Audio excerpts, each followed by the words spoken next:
Welcome friends, UPSC labour enforcement officer exam के लिए काफी स्टूडेंट्स ने हमें रीच आउट किया है दैट उन लोगों को फॉर्म भरने में कुछ चैलेंज फेस हो रहा है। सो गाइज, उसी के लिए हम लोगों ने एक डेडिकेटेड ये वाला वीडियो बनाया है कि फॉर्म यूपीएससी एलईओ का फॉर्म कैसे भरना है और उसमें हमें क्या क्या किन बातों का ध्यान रखना है। So guys, before we start I want to put up a broad disclaimer. So disclaimer क्या है that we are not a representative of UPSC, तो कि जो कि हम आपको बता पाए कि ये फॉर्म भरने में what UPSC is looking for, और नई we have got some legal expertise कि फॉर्म भरने में जो लैंग्वेज है उसका इंटरप्रिटेशन क्या है। So what we are trying to do based on our experience, जो हमने over the years सीखा है, because we have been doing multiple UPSC recruitment exams, हमने LEO भी 2017 में बच्चों को कोचिंग दिया था for UPSC ALC also, और बाकी जो UPSC एग्जाम होते हैं जिनका फॉर्म भरा जाता है। So based on that experience हम आपसे शेयर करेंगे कि फॉर्म कैसे भरना है। इनफैक्ट यूपीएससी एएलसी का एग्जाम भी उतना ही यूपीएससी के एएलसी के एग्जाम के लिए जो एप्लीकेशन फॉर्म है या एलिजिबिलिटी है वो भी उतना ही कंफ्यूजिंग है जितना यूपीएससी एलईओ के एग्जाम की एलिजिबिलिटी है और उसका फॉर्म भरने का प्रोसेस है। तो उस टाइम भी हमने काफी रिसर्च किया था, तो वो सब बातें ही हम आपके सामने शेयर करेंगे and based on you can understand कि कैसे तुम लोगों को फॉर्म भरना है। So guys, before we start who we are, I am from Human Peritus and we are specializing in management and commerce subjects. So हम लोग क्या करते हैं, especially for this exam which is UPSC LEO, so we are uniquely positioned to assist you. ऐसा क्यों? क्योंकि एक तरफ तो जो ये वाले सब्जेक्ट हैं HR, लेबर लॉज, ओबी, इनमें we have got experience of more than 10 years. सिर्फ यूपीएससी के लिए ही नहीं but like HR officer in banks, PSU जहां थोड़ा सिमिलर सिलेबस होता है, या यूजीसी नेट कोड 55। सो उस उन सब चीजों के लिए हम पिछले 10 साल से बच्चों को हम लोग कोचिंग देते रहे हैं। On the other hand not only we have got expertise in these subjects, but on the other hand we also have very good experience of UPSC recruitment exams, जैसे कि UPSC ESIC, UPSC EPFO, UPSC ALC, कुछ और हैं जो यहाँ नहीं लिखे हैं, UPSC store officer, UPSC admin officer. तो इन सारे एग्जाम्स के लिए भी हम बच्चों को कोच करते हैं। Therefore we are uniquely position to assist you for this exam. In fact जो आपका पेपर इससे पहले 2017 में हुआ था और जिसके through 35 ALCs, assistant labor commissioner, were selected from all over India. So in that exam, out of these 35, every fifth person was a human paratus student. I'll also advise you कि अगर आप YouTube पे जाओगे, there is an interview experience by Sakshi Chugh, so आपको जरूर देखना चाहिए। You will get very good insights कि कैसे उन्होंने तैयारी किया और how she cracked and now she's working as assistant labor commissioner with Ministry of Labor and Employment. So guys, that was brief introduction. अब आते हैं यूपीएससी एलईओ के बारे में। सो यूपीएससी एलईओ के बारे में काफी लोगों को और भी काफी सारे डाउट्स होंगे, जैसे कि एग्जाम कब हो सकता है, एक्सपेक्टेड डेट, या सिलेबस क्या है। UPSC has not disclose the syllabus, then what is the syllabus. So कौन कौन लोग एलिजिबल हैं, कौन कौन नहीं है, what is weightage of different topics in the exam, कौन सा टॉपिक ज्यादा इंपॉर्टेंट है, कौन सा कम है, डिफिकल्टी लेवल क्या है, जो इससे पहले पेपर हुआ है 2017 का उससे हम लोग क्या सीख सकते हैं, या एग्जाम में एक्सपेक्टेड कट ऑफ क्या है, जब एग्जाम वाले दिन जाओगे तो टारगेट क्या होगा, कितने नंबर सोच के हमें जाना कि हमें इतना तो लेना ही है to clear the return and get a call for interview. उसके अलावा सिलेबस का डिटेल्ड एनालिसिस कि सिलेबस में क्या इंक्लूडेड है, क्या एक्सक्लूडेड है, जैसे कि लेबर लॉज पढ़े या नहीं पढ़े, जैसे कि एचआर पढ़े या ओबीबी पढ़े, जैसे कि अगर आप जनरल मेंटल एबिलिटी पढ़ रहे हैं उसमें प्रोबेबिलिटी का टॉपिक पढ़ना है नहीं पढ़ना है, नंबर सिस्टम पढ़ना है या नहीं पढ़ना है, कोऑर्डिनेट ज्योमेट्री पढ़ना है नहीं पढ़ना है, तो ऐसी बड़ी सारी चीजें हैं which will define the boundary of syllabus. So इन सारी चीजों के लिए जो भी आपके डाउट्स हैं, हमारी टीम ने एट ह्यूमन पेरिटस यूट्यूब पे हमने कुछ छोटे छोटे वीडियोस डाल दिए हैं।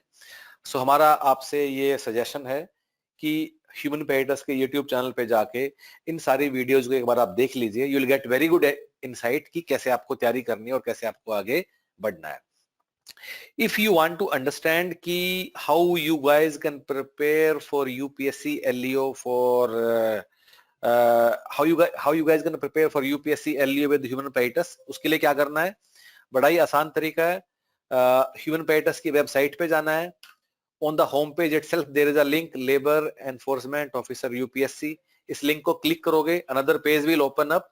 इस पे पूरा डिटेल है कि कैसे कैसे आपको तैयारी करना है. So there is a 4 step preparation plan, go through this. उसके अलावा जो हमारा कंटेंट है उसका कुछ सैंपल भी आप देख लीजिए, कुछ प्रीवियस क्लासेस भी चला कर देख लीजिए किस तरह क्लास में टीचर पढ़ाते हैं. Look at the style and quality of teaching. Another thing guys, यहाँ एक साक्षी चुक का इंटरव्यू जरूर देखना आप लोगों को. How you will get lot of insights की कैसे तैयारी करना है. सो कमिंग बैक, वापस आते हैं एंड लेट अस अंडरस्टैंड कि फॉर्म फिल करने में हमें जो परेशानी हो रही है, how we can address that. So guys, form fill करते वक्त काफी सारी चीजें पूछी जाएंगे. तुम्हारा नंबर, नाम, तुम्हारा एड्रेस और भी काफी चीजें हैं. लेकिन जहां लोगों को प्रॉब्लम है वो सिर्फ एक ही एरिया है, वो है एसेंशियल क्वालिफिकेशन. और हम सिर्फ उसी को ही डिस्कस करेंगे इस वाले वीडियो में. बाकी आई एम श्योर आप सभी लोग खुद से फॉर्म भर ही पाएंगे. अब जो एसेंशियल क्वालिफिकेशन है उसके हैं 2 पार्ट, पार्ट 1, पार्ट 2. पार्ट 1 में हमें एक डिग्री चाहिए और पार्ट 2 में हमें एक डिप्लोमा चाहिए. पहली बात कि पार्ट 1 प्लस पार्ट 2 हमें दोनों ही चाहिए, करेक्ट. तो अब हम क्या करेंगे, will go on the website of UPSC और वहां हम लोग जाके देखेंगे कि पार्ट 1 और पार्ट 2 हमें कैसे भरना है. सो तुम लोगों को क्या याद रखना है, पार्ट 2 में मुझे कुछ डिग्री की बात भरनी है और पार्ट 2 में डिप्लोमा. पार्ट 1 में हमें जो बात भरनी है वो है हमारा ग्रेजुएशन के बारे में. जैसे कि अगर मैंने बीए किया है, मैंने बीएससी किया है, मैंने बीटेक किया है, मैंने बीबीए किया है या मैंने एमबीबीएस किया है, जो भी आपने ग्रेजुएशन में किया है उसकी जानकारी भरना इज माई पार्ट 2, या ग्रेजुएशन की जानकारी भरना is my part 1, not 2, part 1. और पार्ट 2 क्या है guys, part 2 is post graduation की जानकारी भरना. पोस्ट ग्रेजुएशन का मतलब क्या है, अगर मैंने एमए किया है, अगर मैंने एमएसडब्ल्यू किया है, मैंने एमटेक किया है, मैंने एमबीए किया है, मैंने एमएससी किया है, या जो भी आपकी डिग्रीज हैं, या मैंने सीएस किया है, एलएलबी किया है. सो ये सब है पार्ट 2. सो याद क्या रखना है, पार्ट 1 का मतलब कि हम 2 चीजें भरेंगे, पार्ट 1 और पार्ट 2. पार्ट 1 का मतलब है डिग्री, पार्ट 1 का मतलब है जो हमने 12th के बाद ग्रेजुएशन में पढ़ा है. पार्ट 2 का नाम है डिप्लोमा और पार्ट 2 का मतलब जो हमने ग्रेजुएशन के बाद पढ़ाई किया, इन माई पीजी डिग्री या फिर पीजी डिप्लोमा. ठीक है. अगर किसी को डाउट है कि why this diploma is PG diploma only, why this diploma is not graduate diploma, so जो YouTube पे हमारा एक 40 मिनट का वीडियो एलिजिबिलिटी के बारे में, वो अच्छे से देख लीजिएगा. You will get the clarity कि कैसे हमें इसमें आगे बढ़ना है. सो गाइज, यूपीएससी की वेबसाइट पे चलते हैं आगे इसको समझने के लिए. गाइज, सबसे पहले हम लोग क्या करेंगे, will go on the website of UPSC. ठीक है. यूपीएससी वेबसाइट में जाएंगे, रिक्रूटमेंट सेक्शन में जाएंगे और वहां हमें दिखाई देगा ORA ऑनलाइन रिक्रूटमेंट एप्लीकेशन. ठीक है. उसका हम क्लिक कर देंगे.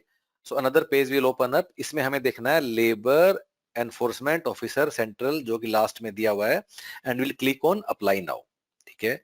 अप्लाई नाउ में क्लिक करने के बाद कुछ इंस्ट्रक्शंस आएंगी, इसको आगे आगे नेक्स्ट नेक्स्ट करते जाएंगे. ठीक है. नेक्स्ट पेज, उसके बाद will agree to these conditions. ठीक है. And will proceed. User name और पासवर्ड से लॉगिन करने के बाद will go on the labour enforcement officer portal और हम इसको एडिट करेंगे. ठीक है. ये एडिट का ऑप्शन क्यों आ रहा है, क्योंकि हमने पहले से थोड़ा पार्शियली फॉर्म भर दिया है. अब गाइज, अगर तुम लोग ऊपर देखोगे तुम्हें कई सारी डिटेल दिखाई देंगी, personal profile, contact detail, age, educational, recruitment test centre, upload documents, photo and signature upload. बाकी सब चीजें हम काफी क्लियर हैं. हम सिर्फ बात करेंगे एजुकेशनल क्वालिफिकेशन की, जहां की सब लोगों को डाउट्स हैं. So let us click on educational qualification. ठीक है. अब एजुकेशन क्वालिफिकेशन में क्लिक करने के बाद तुम लोग क्या करना है, तुम्हें ऊपर दिखाई भी देगा दो चीजें एसेंशियल हैं. एक डिग्री और एक डिप्लोमा। जो पहला डिग्री है उसको मैंने पार्ट 1 बोला है, जो डिप्लोमा उसको मैंने पार्ट 2 बोला है, ठीक है। सो आप ये दोनों आपके सामने ये तुम्हारा आपके सामने आएगा, and then you will click on add new qualification, ठीक है। ऐड न्यू क्वालिफिकेशन के बाद तुम्हारे सामने एक फॉर्म आ जाएगा। अब गाइस याद रखना, अब हम अपना सारा काम दो पार्ट्स में करने वाले हैं, पार्ट 1 और पार्ट 2। पार्ट 1 में क्या था, जैसे मैंने बताया था कि तुम्हें याद रखना है, पार्ट 1 तुम्हारी डिग्री है जो कि तुमने 12th के बाद किया, जो कि तुमने अपने ग्रेजुएशन में किया। सो क्वालिफिकेशन टाइप में जाएंगे और यहां हम सबसे पहले चूज करेंगे एसेंशियल, ठीक है। उसके बाद हम डिग्री में चूज करेंगे पहले डिग्री, डिप्लोमा नहीं करेंगे, डिग्री करेंगे, ठीक है। डिग्री के बाद हम अपना सब्जेक्ट हमें चूज करना है। सो क्वालिफिकेशन में यूपीएससी ने क्या दिया एलिजिबिलिटी में, कि तुम्हारा जो ग्रेजुएशन है it should be in any discipline with commerce, eco, sociology और social work as one of the subjects.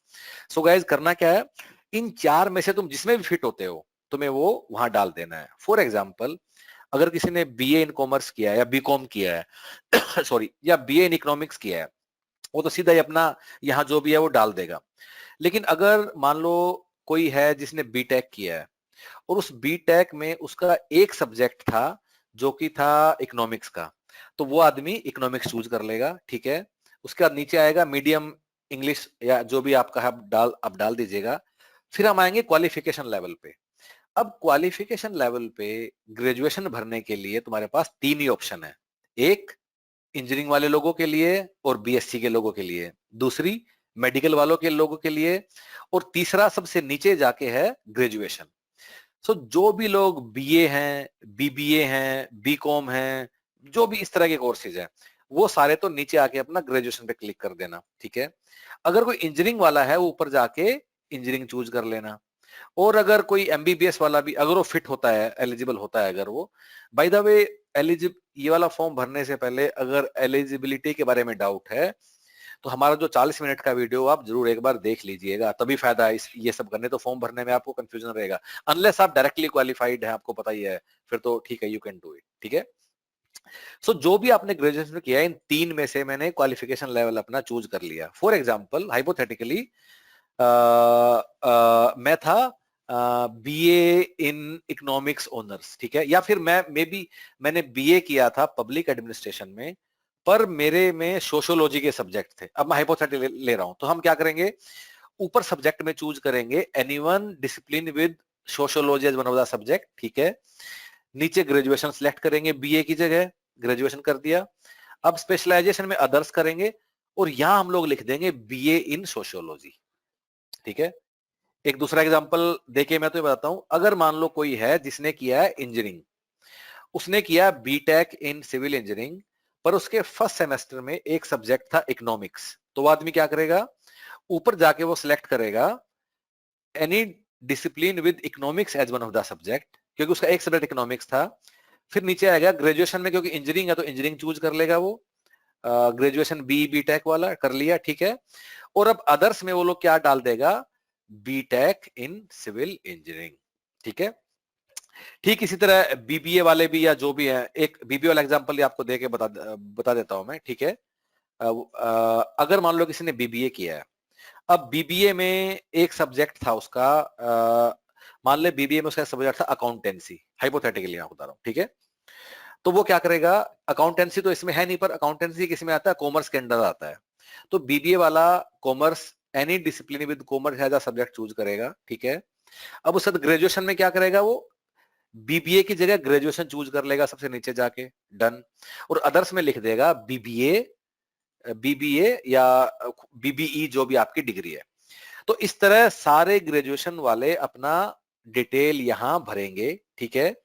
और भरने के बाद उसके नीचे यूनिवर्सिटी कॉलेज तुम खुद से चूज कर लेना, ड्यूरेशन कब से कब तक था ये भी कर सकते हो, date of result of notification ये भी खुद से कर सकते हो, डिवीजन रिजल्ट वो सब भी कर सकते हो, ठीक है। अब कुछ लोगों को दिक्कत ये हो सकता है, अच्छा इससे ये भी पता चलता है कि कौन कौन लोग एलिजिबल है जिनके हाथ में मार्कशीट है। कुछ लोग बोलते हैं कि मेरा कोर्स खत्म हो गया पर मेरा रिजल्ट नहीं आया, तो क्या मैं एलिजिबल हूं, नहीं, आप एलिजिबल नहीं है। अगर आपके हाथ में मार्कशीट है तो वो डिसाइड करेगा कि आप एलिजिबल हैं या नहीं है।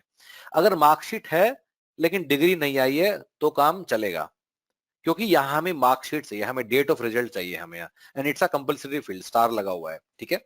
अब नीचे आते हैं अपलोड करने वाली बात। एक डिग्री अपलोड करनी है, एक मार्कशीट अपलोड करनी है। अगर कुछ लोग ऐसे हैं कि जिनकी डिग्री अभी तक नहीं आई है पर मार्कशीट आ गया है, तो आप लोग अभी क्या करना, क्योंकि भरना तो पड़ेगा ही क्योंकि कंपलसरी फील्ड है, डिग्री में भी मार्कशीट ही दोबारा अपलोड कर देना, ठीक है। तो इस तरह आप ये पूरा पेज भर सकते हो, और इस तरह पूरा पेज भरने के बाद आप सेव क्लिक कर दोगे, और सेव क्लिक जब जब आप ये करोगे तो क्या होगा, आपके सामने ना एक ऐसा ये सेक्शन बन के आ जाएगा, 1, इस तरह आपको ये दिखाई देगा, ठीक है। अब इस वाले सेक्शन में आपको यहाँ एसेंशियल भी लिखा है, ठीक है, आपकी डिग्री जो भी है वो सब लिखा हुआ है। सो गाइज ये सब काम करके हमने क्या कर दिया, एसेंशियल क्वालिफिकेशन का जो पार्ट 1 था वो हमने पूरा कर दिया। कूल, पार्ट 1 मतलब ग्रेजुएशन का हमने जो था वो पूरा कर दिया। इसमें कुछ एडिट करना तो कर सकते हो। अब क्या करना है, नेक्स्ट काम हमें फिर से हमें क्लिक करना है ऐड न्यू क्वालिफिकेशन। एक बार फिर से क्लिक करना है ऐड न्यू क्वालिफिकेशन, फिर नीचे ये वाला खुलेगा। उसके अब हम बात करेंगे गाइज पार्ट 2 की। पार्ट 2 मतलब डिप्लोमा, पार्ट 2 मतलब जो हमने पोस्ट ग्रेजुएशन में किया, पार्ट 2 मतलब जो हमने ग्रेजुएशन के बाद किया। सबसे पहला फील्ड है क्वालिफिकेशन, इसमें दोबारा से फिर एसेंशियल चूज करना है। फिर डिग्री पे आते हैं, अब की बार हमें डिप्लोमा चूज करना है। इवन इफ आपने एमबीए किया है, एमकॉम किया है, एमए किया है या डिप्लोमा ही किया, सभी लोगों को यहाँ डिप्लोमा ही चूज करना है।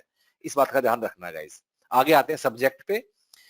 अब आपका डिप्लोमा इन 10 में से जिसमें भी फिट होता है, सॉरी आपकी डिग्री या डिप्लोमा, वो चूज आपको करना है। जैसे कि अगर मैंने एमकॉम किया तो मैं कॉमर्स चूज कर लूंगा, अगर मैंने एलएलबी किया तो मैं लॉ चूज कर लूंगा, अगर एमएसडब्ल्यू किया तो मैं सोशल वर्क चूज कर लूंगा, अगर मैंने एमबीए किया है तो मैं पर्सनल मैनेजमेंट कर लूंगा, चाहे एमबीए किसी में भी किया है, एचआर, ऑपरेशन, मार्केटिंग किसी भी किया है, मैं पर्सनल मैनेजमेंट चूज कर लूंगा। अगर मैंने मान लो मैंने किया एमए इन लेबर वेलफेयर तो वो मैं चूज कर लूंगा। तो मैं यहाँ से अपना जो भी फिट होता है वो सब्जेक्ट में अपना चूज कर लूंगा इस 10 में से। आगे बढ़ते हैं, मीडियम ऑफ इंग्लिश हम सबको मालूम है। क्वालिफिकेशन लेवल की बात जब करते हैं, अब गाइज यहां तुम्हें अपना पोस्ट ग्रेजुएट वाला ढूंढना है। फॉर एग्जाम्पल, अगर तुमने एमबीए किया तो क्या करना है, अब एमबीए कोई अलग से फील्ड नहीं है, तुम्हें पोस्ट ग्रेजुएशन भरना है। देखो सबसे ऊपर पोस्ट ग्रेजुएशन है, ये वाला, ये तुम्हें भर देना है, ठीक है। अगर तुमने एमटेक किया तो क्या करना है, पोस्ट ग्रेजुएशन एमई एमटेक दिया वो करना है, ठीक है। अगर तुमने एलएलबी किया तो क्या करना है, ग्रेजुएशन लॉ करना है, graduation law, post graduation law नहीं, वो एलएलएम होता है। अगर एलएलबी किया तो ग्रेजुएशन लॉ तुमको तुमको भरना है। अगर मान लो तुम लोगों ने एमए किया है, किसी भी चीज में एमए किया है, तो उन लोग क्या करना है, अगेन पोस्ट ग्रेजुएशन चूज करना है। अब अगर डिप्लोमा किया है फिर तो सोचने की बात ही नहीं है, डिप्लोमा ही रिक्वायर्ड है, डिप्लोमा ही चाहिए, डिप्लोमा चूज कर देना। सबसे आसान तो डिप्लोमा वाले लोग, स्ट्रेट फॉरवर्ड वो लोग हैं ही। अगर मान लो किसी ने पीजीडीएम किया है, किसी ने आईएम से एमबीए किया, उसको उनको डिप्लोमा मिलता है कि डिग्री मिलती है, वो लोग क्या करेंगे, अगेन वो लोग अपना डिप्लोमा ही चूज करेंगे, ठीक है। अगर किसी ने पीजीडीएम किया है, ठीक है, post graduate diploma in management, ठीक है। तो गाइस यहां तक भर दिया। अब हम जाएंगे अदर्स में, और अदर्स में जाके हम अपना लिख देंगे जो भी। अच्छा अगर किसी ने सीएस किया है तो ऊपर जाके वो, इसमें सीएस का भी ऑप्शन है। अच्छा सीएस वाले क्या करेंगे, फॉर एग्जांपल, अब अगेन सीएस को दोबारा से बताता हूं शुरू से। क्वालिफिकेशन टाइप एसेंशियली रहेगा, अब डिग्री की जगह डिप्लोमा ही रहेगा, इन दोनों को तो छेड़ना ही नहीं है क्योंकि हम पार्ट 2 पे हैं। अब जो सब्जेक्ट में अगर सीएस किया है तो सीएस वाले फिट कहाँ होते हैं, सीएस वाले कॉमर्स में फिट होते हैं, ठीक है। कुछ सीएस वाले लेबर लॉज में फिट हो सकते हैं क्योंकि वो लेबर लॉज भी पढ़ते हैं वो लोग, ठीक है। अब जो सीएस वाले लोग हैं वो अपना यहाँ कॉमर्स भर देंगे। उसके बाद डिप्लोमा के इसके बाद क्वालिफिकेशन लेवल में जाएंगे तो नीचे देखेंगे तो यहाँ सीए, सीएस, आईसीडब्ल्यू तीनों दिया हुआ है। जो भी आपको फिट होता है आप इसमें से भर दीजिएगा। उसके अदर्स में जाके आपको बस लिखना है, यहाँ एमबीए वाले एमबीए लिख देंगे, ठीक है, एमबीए लिख देंगे। अगर किसी ने एमटेक किया तो एमटेक, मान लो किसी ने किया एमटेक मैकेनिकल इंजीनियरिंग तो वो लिख देगा एमटेक मैकेनिकल। अगर एलएलबी किया है तो एलएलबी लिख देगा। जो भी आपने डिग्री किया है विद स्पेशलाइजेशन, यहाँ आप उसको आराम से भर दीजिएगा। अगेन बाकी फील्ड आप आराम से कर सकते हो। अब एक काफी बड़ा डाउट है, वो क्या है कि बीए एलएलबी वालों का क्या होगा। सो गाइज अगेन हम 100% श्योर तो नहीं है, लेकिन बीए एलएलबी वाले बेस्ट क्या कर सकते हैं कि पार्ट 1 पार्ट 2 हम लोगों ने बात किया, राइट? पार्ट 1 में डिग्री, पार्ट 2 में डिप्लोमा। सो बीए एलएलबी वाले क्या करना, अगेन 2 बार ही भरना। पहली बार में आप एसेंशियल, एसेंशियल के बाद डिग्री, और फिर आप एलएलबी, एसेंशियल, एसेंशियल बाद डिग्री, और फिर आप यहाँ जो ये सब्जेक्ट हैं इनमें जैसे एलएलबी, बीए एलएलबी वाले सब लोग इकोनॉमिक्स पढ़ते हैं फर्स्ट सेकंड किसी सेमेस्टर में, यहाँ इकोनॉमिक्स डाल देना, अगर और कोई सब्जेक्ट है वो डाल देना, और यहाँ अब अपना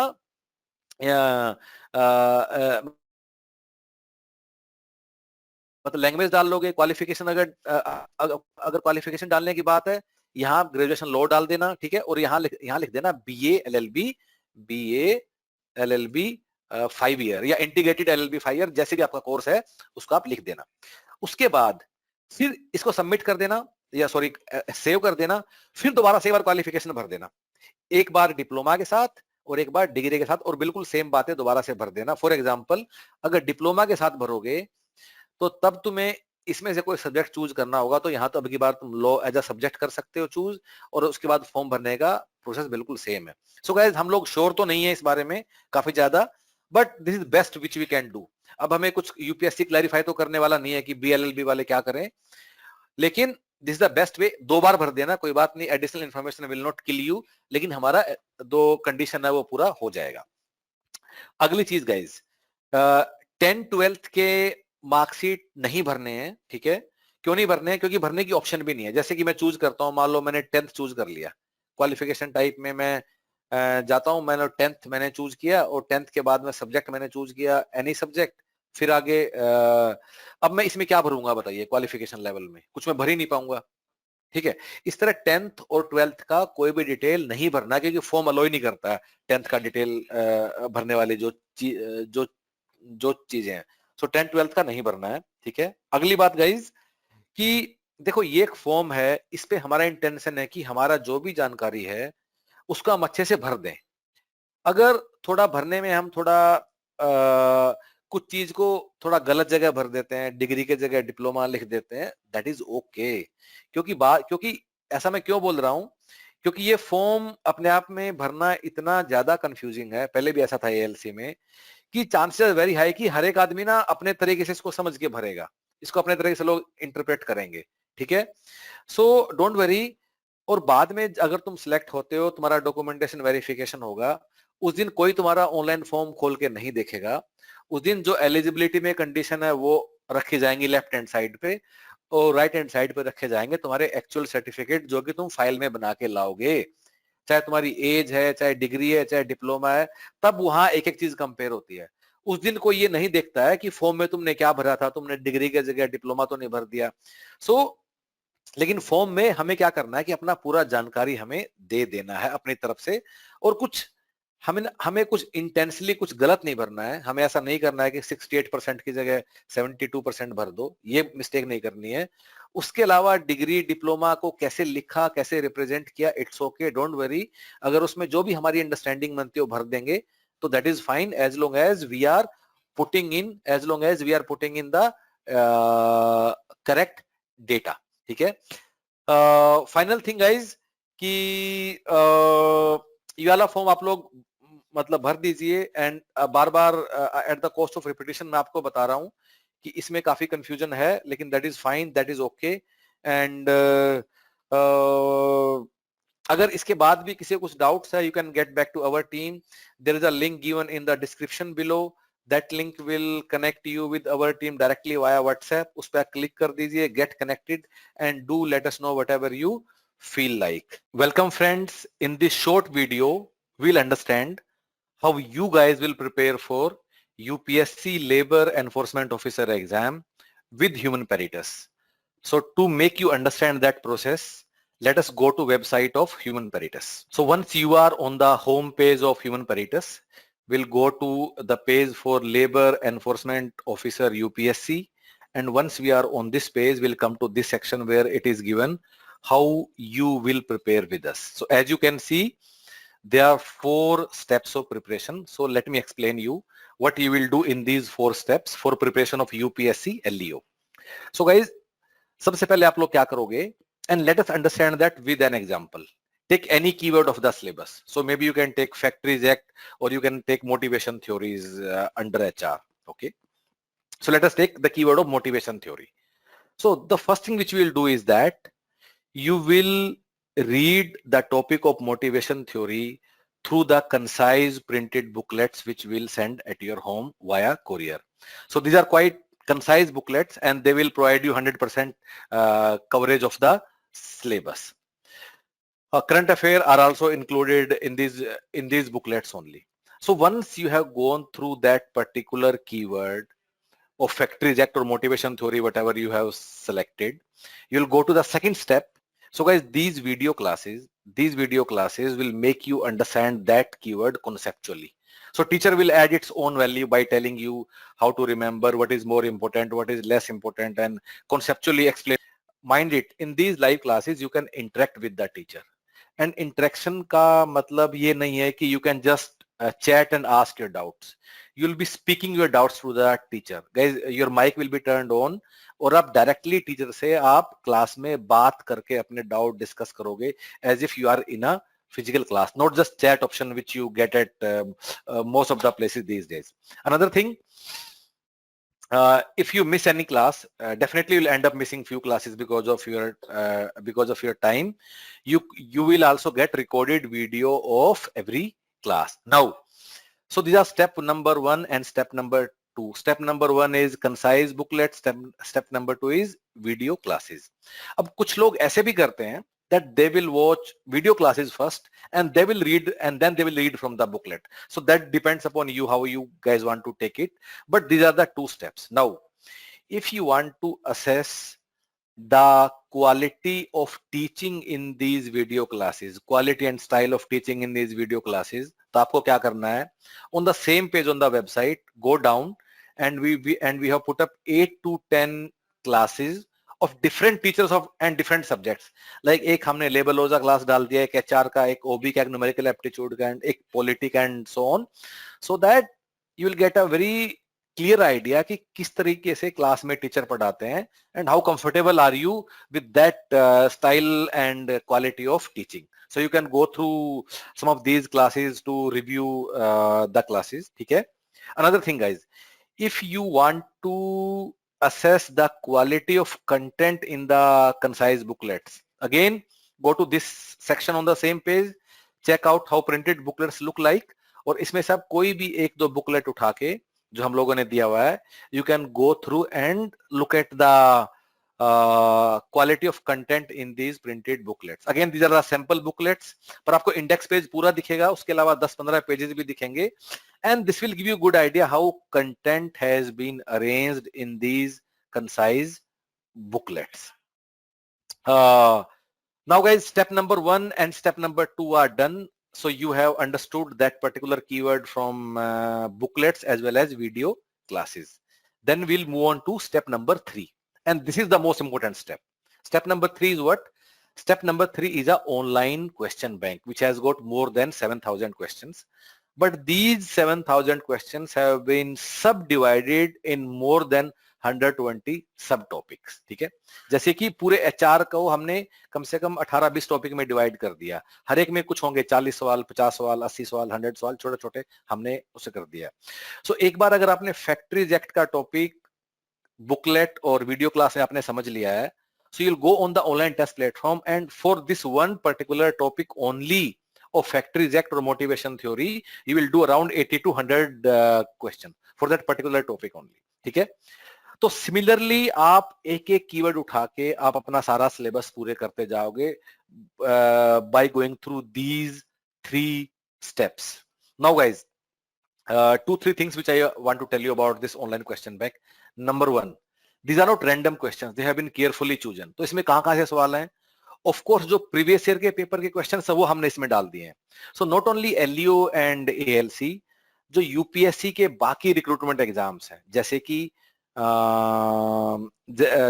EPFO, ESIC DD, admin officer, store officer, APFC, इसके जितने भी पेपर हुए हैं पिछले 8-9 साल में, आई थिंक 18 से 20 पेपर हुए हैं टोटल यूपीएससी के, वो सारे के सारे क्वेश्चन इसमें आपको मिलेंगे। ऑफ कोर्स हमने इसको तोड़ दिया है, why? Because we wanted to give you relevant questions only. For example, इनमें से कुछ एग्जाम्स में कंप्यूटर नॉलेज के सवाल भी आते हैं, इंग्लिश लैंग्वेज के भी आते हैं, या फिर इंडियन इकोनॉमी के आते हैं, फ्रीडम स्ट्रगल के आते हैं। ये सब हमने आपके ऑनलाइन प्लेटफॉर्म से हटा दिया है। So you go through only relevant questions only from these exams. उसके अलावा जो यूपीएससी के रेगुलर एग्जाम्स हैं, सीआई एसएफ, सीएपीएफ या यूपीएससी सिविल सर्विसेज, वहां से भी जो only those are relevant questions, तो वो वाले सवाल भी हमने इस क्वेश्चन बैंक में हमने इसमें डाल दिए। सो ये सारे questions are carefully chosen, it is not that randomly we have built up a 7-8,000 question bank, no, they are very carefully chosen, हर एक को हमने उसमें डाला है। Another thing guys, every question comes with detailed explanation. So why that is important? अगर आप कोई क्वेश्चन करोगे और आपको वो नहीं समझ में आता है तो उसका आंसर देखोगे, then you will go through detailed explanation of with the answer, so that आपको उस क्वेश्चन को करने के लिए दोबारा से बुक या वीडियो नहीं देखना पड़ेगा। Then and there you will understand it. So these 3 steps, online question bank, concise booklets and video classes. Through these 3 steps, you will cover entire syllabus which has been prescribed by UPSC, जिसको हमने further subdivide किया approximately 120 keywords में। Okay, great. अब if you have done this, you are ready for the exam. Finally, step number 4 क्या है? That you need to be ready for the exam day as well. ठीक है? So under step number 4, you will write some mock test papers. So idea of mock test is not to make you learn anything new, और नहीं ऐसा होता है कि mock test में जो सवाल है वो repeat हो जाएंगे, नहीं। So idea of mock test is to teach you time management for the exam day, how you will handle yourself for the exam day. So you'll write 5 full-length mock test paper. They are on the exactly same kind of platform as the CBT which you will get in the actual UPSC, ताकि आपको उसका पूरा practice हो जाएगा। So guys, what is our promise? If you go through these 4 steps with human peritus, आपको इसके अलावा कुछ नहीं करना है। You don't have to touch any other book. You don't have to look at previous year papers. Nothing else. Whatever will give you, even if you have some books, put them aside. Whatever will give you, go through that and you will be ready for the exam. We adopted the same approach in previous exam in 2017. There were 35 seats all over India. Out of them, 7 people were from human peritus preparation plan. So every 5th guy in the country was a human peritus student, and we are pretty confident. अगर आप ये हमारे साथ कर लेते हो, then you do not need anything else, and it will take some time. It will take 3 to 4 months. It is not easy job, ठीक है? Labor Act का एक लाइन याद करना या पूरा जो हम आपको बताएंगे, to go through around 200 hours of video classes. लेकिन slowly if you build up, if you will keep preparing every day for 2-3 hours per day, this you are done. इसके अलावा कुछ भी नहीं छूना है. With lot of responsibility, we are saying you that you don't have to, even current affairs, that is also a responsibility. We'll tell you कि current affair में तुम्हें क्या पढ़ना और क्या नहीं पढ़ना है. So guys, you are welcome. You can enroll by paying online through the same website only. So you have got option 1, option 2, option 3. Through these options you can join. I'll advise कि you come for the live classes so that you get the real value. And if you have any other doubt, you want to ask anything, you want to discuss anything, you want to agree with us, you want to disagree with us, you are most welcome. So you can call us anytime. There is also another link given in the description below. If you'll click on that link, that will connect you directly with our team via WhatsApp. Click on that link, get connected, and do let us know whatever you feel like. All the best.